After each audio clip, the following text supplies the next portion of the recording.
دلیل آپ نے ابن ماجہ کی حدیث لکھی ہے، حضرت تمیم داری حدیث کے راوی ہیں، اعلیٰ حضرت نے لکھی ہے، فرماتے ہیں جو حضور کی پناہ میں آیا بچ گیا۔ دلیل دیتے ہیں، فرمایا انسان تو انسان، جانور بھی آتے تھے تو بچ جاتے تھے۔ حضرت تمیم داری رضی اللہ تعالیٰ عنہ فرماتے ہیں کہ ہم کھڑے تھے، ایک اونٹ دوڑتا ہوا آیا، نبی کریم صلی اللہ علیہ وسلم کے پہلے اس نے قدموں پہ سجدے کیے۔ صحابہ کہنے لگے حضور ہمیں بھی اجازت دیں، فرمایا وہ تو بے زبان ہے، اسے تو پتہ کوئی نہیں، پیش نظر ہے وہ نو بہار، سجدے کو دل ہے بے قرار، روکیے سر کو روکیے یہی تو امتحان ہے۔ فرمایا اسے کیا پتا، تم تو مکلف ہو شریعت کے، تمہیں اجازت نہیں ہے۔ اور اعلیٰ حضرت نے دو ٹوک لکھا ہے، فرمایا سوائے خدا کے کسی کو تعظیمی سجدہ بھی حرام ہے، یہ نوٹ کر لیں میری بات۔ اور اعلیٰ حضرت نے فتاوی رضویہ میں لکھا ہے کسی قبر پہ جاؤ تو 4 ہاتھ دور کھڑے رہو، اللہ کرے آپ کو سمجھ آئے، کتنے ہاتھ؟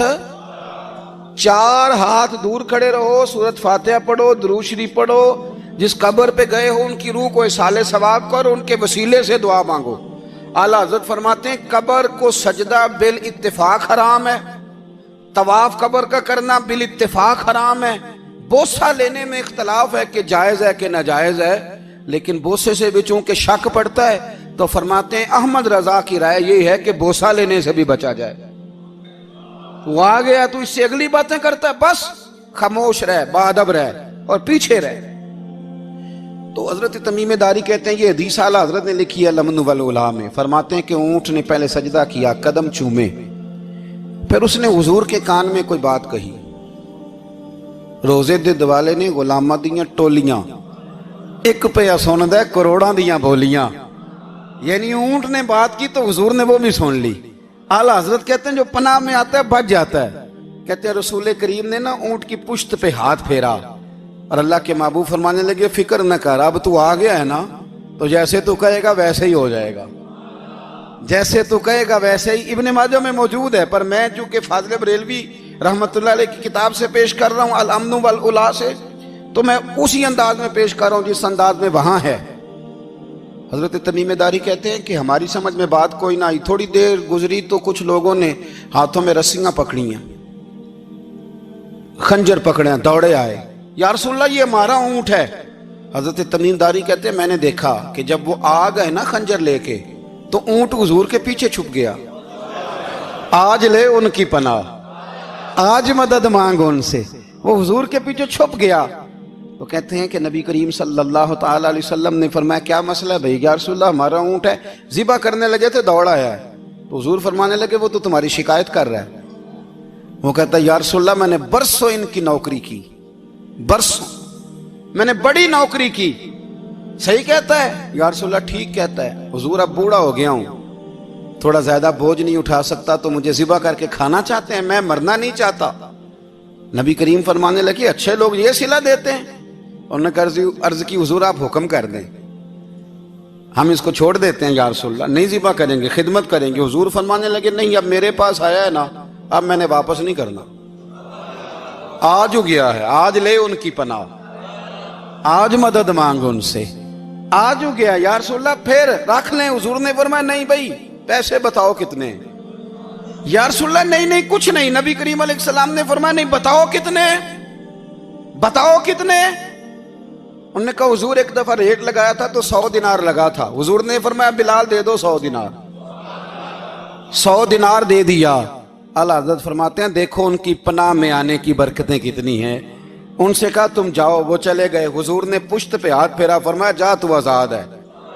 حضرت تمیم داری کہتے ہیں وہ پہلے گیا پھر پلٹ کے آیا، اس نے نبی پاک کے کان میں کو بات کی، کئی باتیں کی، پر میں ایک بات کرتا ہوں، کئی باتیں کی، ایک بات کی تو حضور رو پڑے، اونٹ چلا گیا، ہم نے عرض کی حضور یہ کیا کہہ گیا ہے؟ تو محبوب فرمانے لگے یہ کہہ گیا یا رسول اللہ جس طرح آپ نے مجھے چھری سے بچایا ہے میں دعا کرتا ہوں اللہ آپ کی امت کو جہنم سے محفوظ فرمائے، اللہ جہنم سے بچائے آپ کی امت کو، اس طرح مجھے چھری سے آپ نے محفوظ کیا۔ اعلیٰ حضرت فرماتے ہیں کن چکروں میں پڑے ہوئے ہو، کن چکروں میں؟ پیسوں کی پناہ لیتے ہو، عہدوں کے پیچھے چھپتے ہو، دولت کے پیچھے چھپتے ہو، تعلقات کے پیچھے چھپتے ہو، فرمایا مصیبت آئے گی تو یہ سارے ہٹ جائیں گے، اگر پناہ لینی ہے تو مدینے والے محبوب کی پناہ لو، دروازہ رسول پہ آؤ، نبی کریم کی بارگاہ میں جھکو، حضور سے پیار کرو۔ اعلیٰ حضرت فرماتے ہیں محبوب کا ادب کرو، رسول اللہ کی غلامی کرو۔ فرماتے ہیں پھر کے گلی گلی تباہ، ٹھوکریں سب کی کھائے کیوں، دل کو جو عقل دے خدا تو تیری گلی سے جائے کیوں۔ اور فرمانے لگے جان ہے عشق مصطفیٰ، روز فزوں کرے خدا، جس کو ہو درد کا مزہ وہ ناز دوا اٹھائے کیوں، جس کو ہو درد کا مزہ وہ ناز دوا اٹھائے کیوں۔ انہوں نے محبوب کریم کی محبت کا پیغام دیا، صحابہ کی محبت کا، بولیے، صحابہ کی محبت کا پوری کتاب لکھی حضرت صدیق اکبر جناب عمر کے فضائل پر۔ اور مزے کی بات یہ ہے کہ اعلیٰ حضرت نے نا اردو شاعروں میں سے کسی کو توفیق نہیں ہوئی حضور کو شہنشاہ کہنے کی، اعلیٰ حضرت نے کہا میرے نبی شہنشاہ ہیں۔ دلیل کیا دی؟ فرمانے لگے پڑھو ترمذی، حضور نے فرمایا میرے دو وزیر زمینوں میں ہیں، دو آسمانوں میں۔ زمین کے دو وزیروں کے نام ابو بکر اور عمر ہیں، آسمان کے دو وزیر ہیں جبریل اور میکائیل۔ اعلیٰ حضرت کہنے لگے حضور وزیر تو کسی شہنشاہ کے ہی ہوتے ہیں، پھر کہہ لو نا شہنشاہ۔ تو پھر فرمانے لگے حاجیو آؤ شہنشاہ کا روضہ دیکھو، حاجیو آؤ شہنشاہ کا روضہ دیکھو، کعبہ تو دیکھ چکے اب کعبے کا بھی کعبہ دیکھو، کعبہ تو دیکھ چکے اب کعبے کا بھی، غور سے سن تو رضا کعبے سے بھی آتی ہے صدا، میری آنکھوں سے میرے پیارے کا روضہ دیکھو۔ اعلیٰ حضرت نے ساری زندگی اور صحابہ کرام کی بات کی، اہل بیت کی بات کی، اولیاء کی بات کی، صوفیاء کی بات کی، دفاع کیا سب کا، سب کے شانوں میں لکھا، امت کو بتلایا کہ اپنے بزرگوں سے جڑے رہو گے تو بچے رہو گے۔ اعلیٰ حضرت نے طنز کرنے سے، تنقید کرنے سے، بلا وجہ غلطیاں نکالنے سے اور ایک دوسرے پر لان تان کرنے سے ہمیں بچنے کو کہا۔ اعلیٰ حضرت فرماتے ہیں کوئی علم اگر آ جائے نا تو اس کا معنی یہ نہیں کہ سب کو جاہل سمجھ لینا چاہیے۔ سمجھ آ رہی ہے میری بات کی؟ ہم جس شعبے میں بھی ہوتے ہیں نا سامنے والے کو ان پڑھ ہی سمجھتے ہیں۔ مولویوں کے بارے میں بعض لوگوں کا خیال ہے کہ یہ پتہ نہیں کون سی مخلوق ہے، ان کو کیا پتا دنیا داری کا۔ میں صحیح کہہ رہا ہوں۔ اسی طرح جو میرے شعبے سے تعلق رکھنے والے لوگ ہیں وہ کہتے ہیں شاید سارے تاجر دو نمبر طریقے سے ہی مال کماتے ہیں۔